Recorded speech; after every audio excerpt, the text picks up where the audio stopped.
Some more thoughts about Kenny Veach's mcave hike. There's no smoking gun here or no revelation. Not at all. But I want to talk to the fact that how far could Kenny have gone and did he had bad knees? Well, a lot of people, young people with perfect knees and in perfect shape, use hiking poles. Okay, so it didn't necessarily mean that he had bad knees and couldn't make it very far. He most certainly could. And so let's let this go for a bit. I want to comment on his knee movements. It's like 9. His knee movements, as far as even myself saying he would have made it far because he had bad knees. Well, I didn't mean that literally, like he was up there an old broken down old man and couldn't make it very far. He most certainly could. So I want to show you this.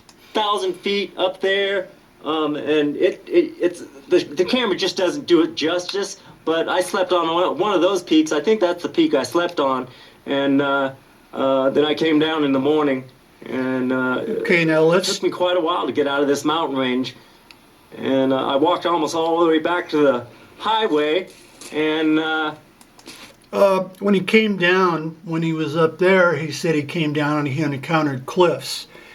Also going down Picture Canyon, factor in that he refers to those as cliffs, even though they're like, 8 feet, 10-foot jump downs.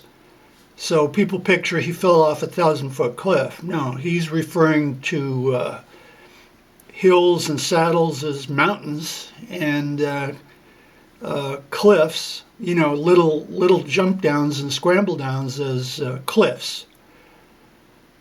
My girlfriend picked me up, so it was a long trip. I was pretty wore out and beat up.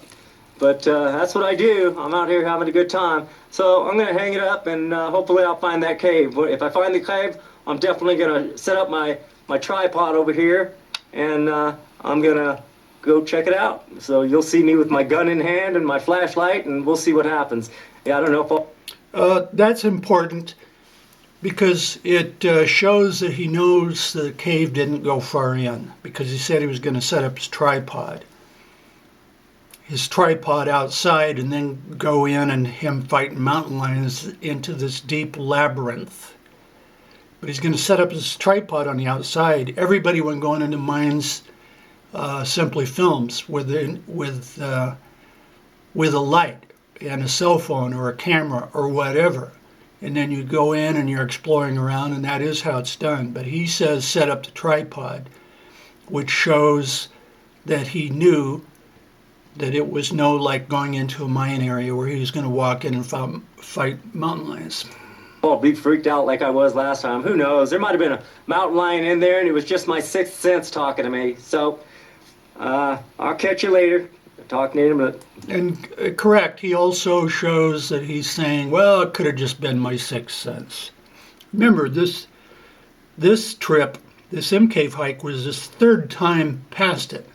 And yet the other times he had no interest into looking in there or see what was in there. It only goes back in 2 feet.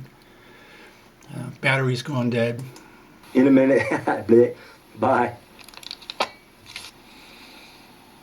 Anyway, I'm back. I had to. So sweet. I got to get this in before it goes dead. Tap all over your hand. And okay, now look at his movements with his knees. Those things, people use those, even if they're in perfectly good shape, because it's stylish, and, he was well off. But look at his movements. Expensive. You go anywhere in the outskirts of Vegas or in Vegas, if you can find it. See how he crouches down with his knees? I couldn't do that. Charge you $10 for a bag. I'd have to be took back in a stretcher. I'd have to be lifted up to stand back up. Look at the movements that he's doing. And they're giant and they're delicious. Look at this. I couldn't do that. There's so many of them laying all over the place. I'd be in the hospital for a month to bend down like that and even try to stand back up. But no, the point is that he most certainly was capable of going a long distance. He did not have cancerous bad knees.